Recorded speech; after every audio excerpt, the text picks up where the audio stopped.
Welcome to Talking Tuesday. I am your host, Fancy Quant, and today we're going to dive into talking about the ego. So first off, thank you for joining me here on Season 2, Episode 1.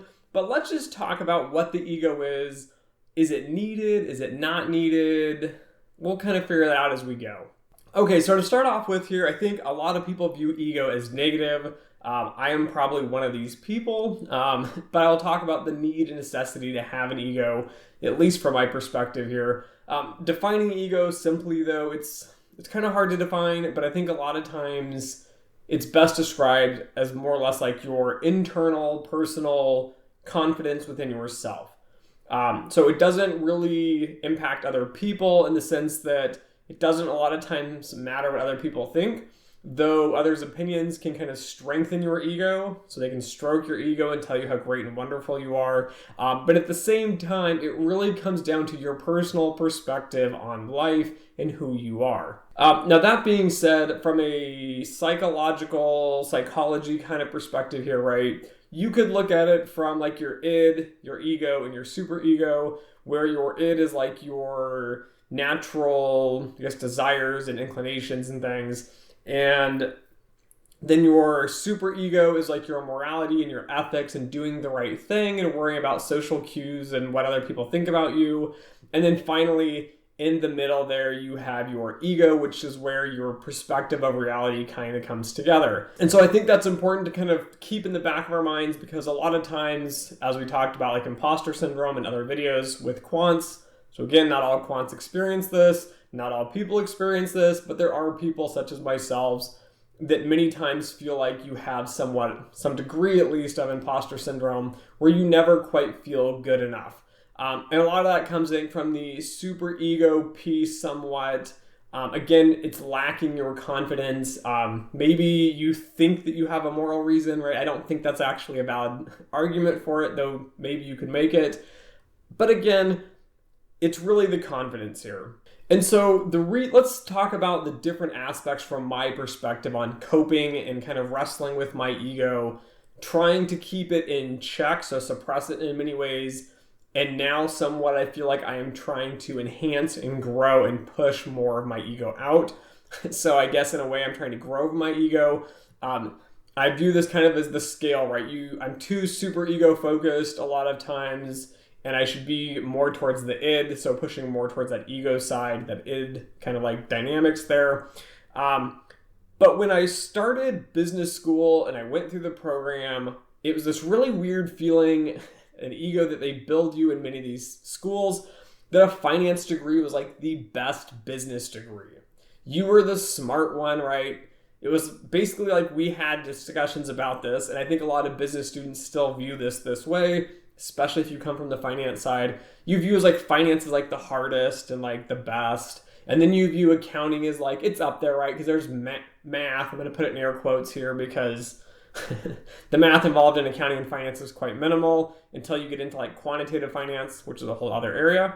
And then you had like marketing and management, and like most of these were touchy, feel good, degrees. Management in general, I just thought was kind of like a worthless degree from this fact, like a standpoint, at least from that view in time, that a lot of it, there's no right answer. It was like about feeling good and talking about people, and there are definitely benefits to it. I don't think the education system does it justice though.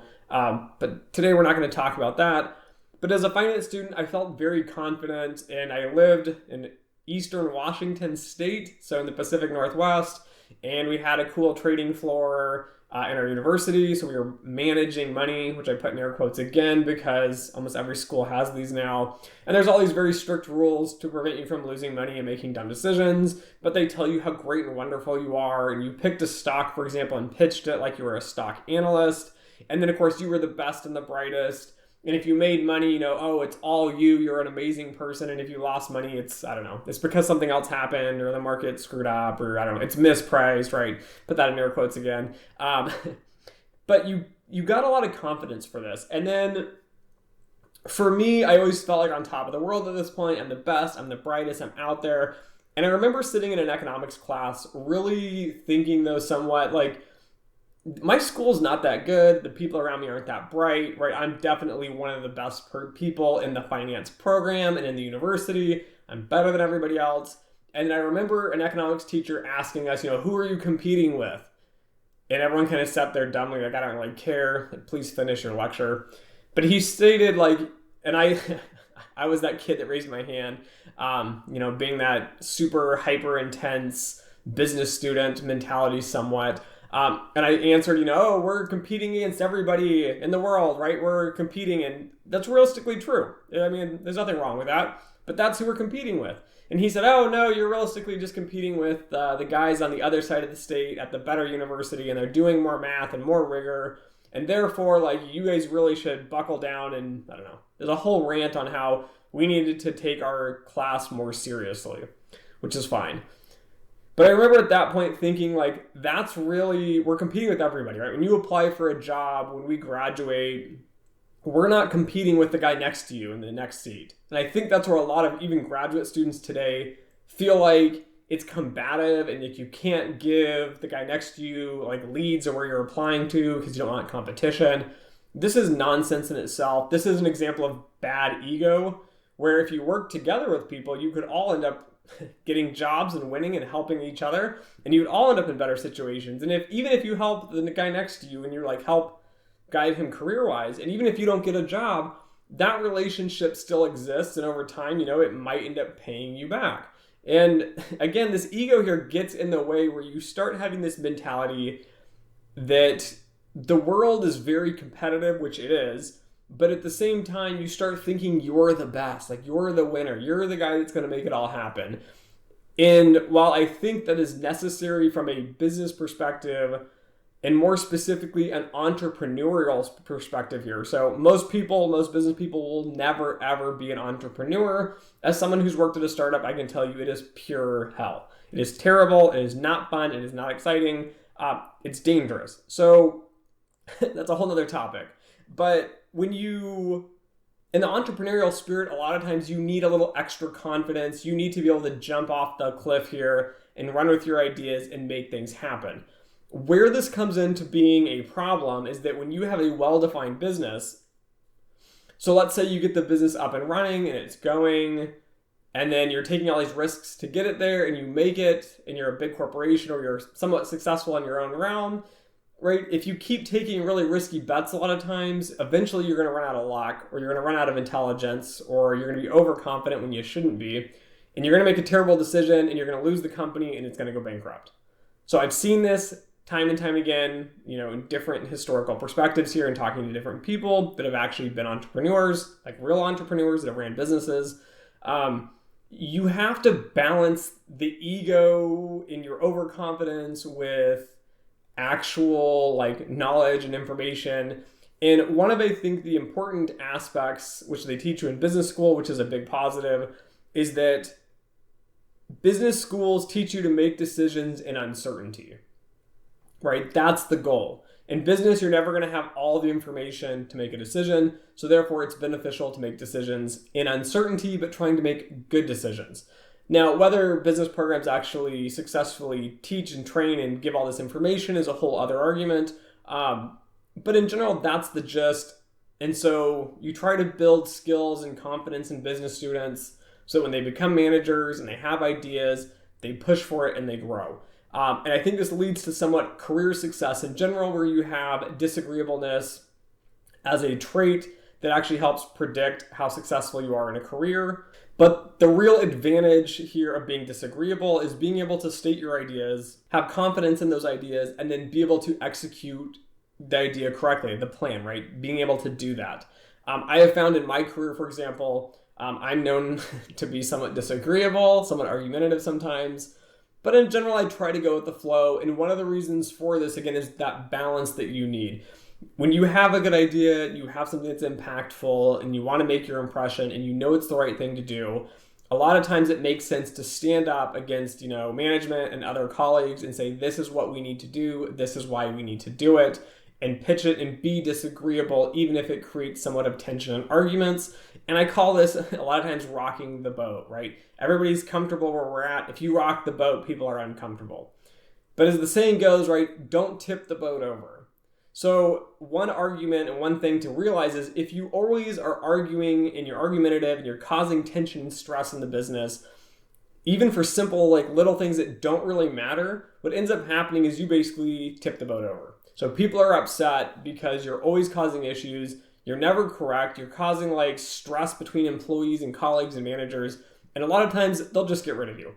And it makes a lot of sense because you want someone who's a strong leader, who's confident, but is confident in the right things. They're not just confident to be confident. And I think this is where a lot of business schools fail, is that you teach people overconfidence without backing it with a lot of rigor and skill and information. So again, how do you teach it? You guys, it's really hard. So I'm not blaming the business schools and saying they're terrible or anything. It's just really hard to do it. And going now for my process here, so graduating, having a finance degree, right? I'm kind of like a rock star. I'm better, I'm brighter. And then I applied to a ton of different jobs and everything, like, oh, I'm great, I'm wonderful, I've taken stock trading and I've picked stocks for class that were successful and I did all this stuff and like, I don't know. You build this ego around you, and then you realize after you applied all these jobs that you're not in New York City, you're not in Chicago, you didn't go to this big all-star name school, right? Everyone doesn't know who Washington State University is. And so what ends up happening is nobody hires you. And then your ego gets in the way and you struggle and you can't really figure out what you want to do. And in my case, I realized the job I wanted, which was quantitative finance, had nothing to do with finance. So I needed to go back to school, get a better name on my resume for the school, which I did. And then I also needed to get quantitative skills. So for me, I had to start completely over. And I went to the school and I was kind of confident. And then we had the summer boot camp. And they're going through a lot of the math and stuff, and I'm feeling like kind of comfortable with it. But now I'm starting to like scale back my ego and think, wow, like this guy over here is like a computer chip engineer. So he's went to school in undergrad to design the little CPUs that go in your computer. And then, this guy over here was a mechanical engineer, and this guy's an electrical engineer, and this person's like a math student. And, this student went to all these great schools. Like, I don't know, they went to University of Chicago, for example, or, this guy is leaving our program and going to Carnegie Mellon. Like, these guys are rock stars, right? I'm like, wow, I'm impressed. And so then your ego starts shrinking back. And then I had to go through a graduate program and taking all these math classes, again, at a mastery level. So this means they assume you already have a solid undergrad in math, but you need to do it at a mastery level. So I go out there and I take these classes and I realize there's a massive education gap. I am so far behind, it's not even funny. And then a buddy of mine in my study group, so we're still friends today, I remember him repeatedly telling us, business people are stupid. I can learn your job overnight. This is not hard. And me and another buddy of mine who are actually finance majors were like, no, you just don't understand. You need the well-rounded skills. And so for me, this concept was somewhat in my mind, right? It's playing out is I somewhat agree that business students and finance students not necessarily are dumb or stupid, but that we didn't have the education to do this newfangled quantitative finance idea that we thought we could do. And then on the same token, right, my ego's so big, I'm thinking I am a great person, I'm a great individual, I'm so amazing, right? He's wrong, he's completely wrong. And so I have these two halves battling out, like the knowledge of like I'm behind and I'm lacking, and then also that like I am behind and yet I'm still a like worthwhile individual. And how do you balance these two halves? And it's only now, years later, that I look back at this and I can really start to reconcile the halves, right? Having the confidence from a business program and having that ego is beneficial. It's helped me to make good decisions. It's helped me to dive in even when I perhaps wasn't very prepared. And then on the same token, right, I had that finance knowledge. I understood how the products worked. I understand how the markets worked better than these other students who came from engineering and math and stats, right, and computer science. They had no clue what the financial markets did. And so when I took all the finance classes and the business classes, it was very easy. So it was very like ego stroking of I'm an amazing genius. But it was also very beneficial and somewhat humbling to be able to realize like, I don't know what I'm doing here, right? I'm lost, I'm confused, right? I need to put in all the extra time. I need to catch up. And so it's not that it's impossible to catch up, but you need to really realize like you're not the best in the world. Even if you were the top GPA and the top student and the top, I don't know, everything, you're the smartest and the brightest, you're really not going to be the best at everything. So you're going to be the best at one specific thing, but then it's quite humbling when you switch career paths or you try a new hobby or you do something different and you realize you don't fully understand what's going on. And so I think having that humbling experience is very beneficial. I don't know how you create this in real life for other individuals, but mine was definitely graduate school. As I went through graduate school, I transferred programs, I ended up taking different classes, I did a lot of self-studying, and as I came through the end of the program, I was far more confident, my ego was starting to grow somewhat more. I started realizing I can do this, it's not that complicated. Again, it's just education, and trying to weave all these different pieces together here. But when you look at this from an industry perspective, and we're going to talk about this now from the job point, those that are overconfident, and I talked to someone recently who was mentioning like, oh, it's hard to be humble. You know, that's a very virtuous thing, and we should all be humble, and the ego is bad. The ego is not bad. You need the ego to help push you and drive you forward. It gives you that confidence. But again, I think the most healthy aspect is trying to balance the two halves. So understanding where your limits are, understanding where other people's limits are, and trying not to be mean and nasty because you think you're the best. Even if you do, keep it quiet. But also being humble with this, right? And trying to work with other people, because you start figuring out quickly in an industry and in a job and in a career, you can't get ahead without the team around you. And I think this is very, very misunderstood in many aspects of different things, business, quant, everywhere in general, right? Different jobs, lawyers, doctors, whatever. You end up in this point where you think that you are the winner. And I think a lot of people that work in trading or want to work in trading, they think that somehow they are so smart and they are the best person and they are going to win and they're going to do it by themselves and they're going to make their own money and the world's going to help them because they're just so smart and they're better than everybody. These people are nutbags and you lose everything.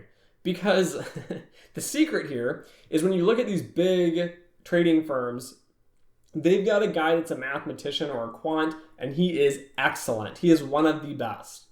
And then the guy next to him is a computer science expert or a hardware expert, and they can operate and do amazing things on the computer science side far better than you can do.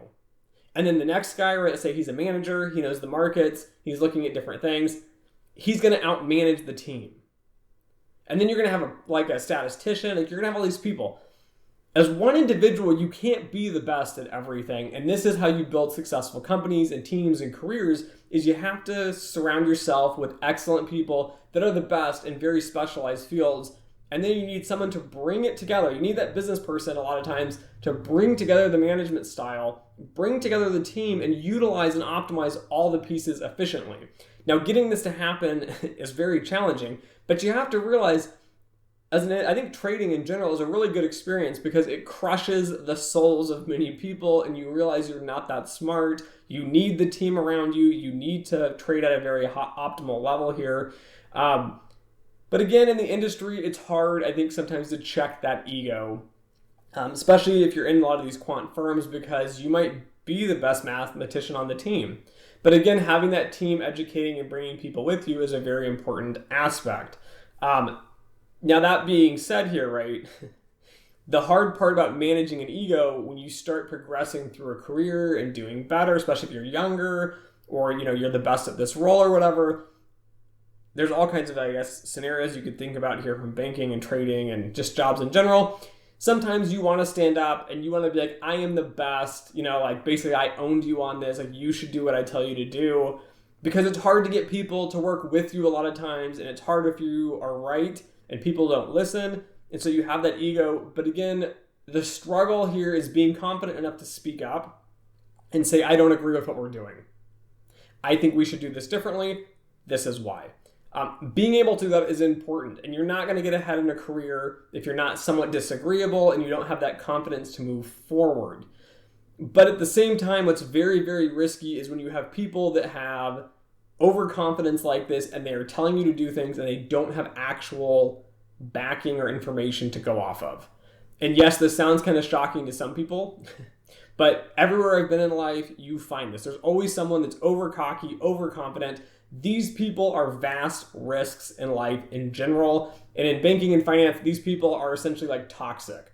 Because what ends up happening is they come in, they rock the boat, they make decisions, they get people on board, and they take you down this terrible path. And financial crises come because they didn't think things through and make educated kind of guesses or like structures and modeling and put teams in place to reduce risk, right? They're so confident, they're so cocky, they know everything. And when it blows up, a lot of times they walk scotch-free or they lose their job, right? In air quotes, like it's really not that big of a deal in many cases. And then they go work somewhere else. But balancing that ego here and being right and rocking the boat and stepping forward is a mandatory requirement to be successful at almost anything in life. So on one hand, you want the little bit of ego, you want to have confidence, you want to get involved. But again, that humble piece is really hard. So I think it's hard to kind of balance both halves because there are times when I come in and I tell people this is exactly how it's done and they don't listen and I want to stand up and be like, I told you so, right? I feel like I'm like the boxer leaning over you, right? I just knocked you out and you're laying on the ground and I'm just like basically flexing like I think there's a Muhammad Ali picture of this. Like he's flexing over the guy like, I own you, right?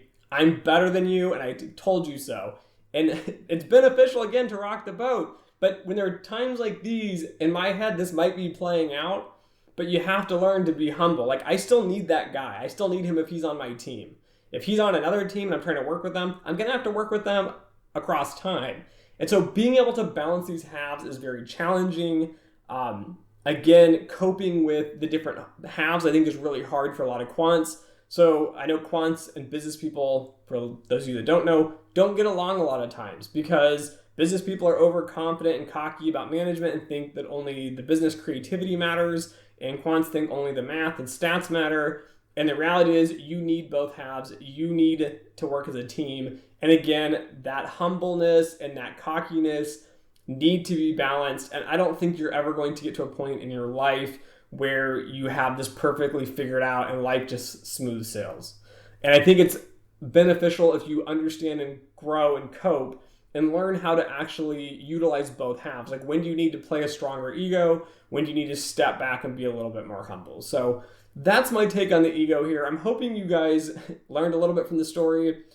You realize that you do need the ego. It's not necessarily a bad thing and a negative thing, but I also hope that if you are very egotistical, that you realize you need to be humble. And I'm just going to give one example here before we end this podcast.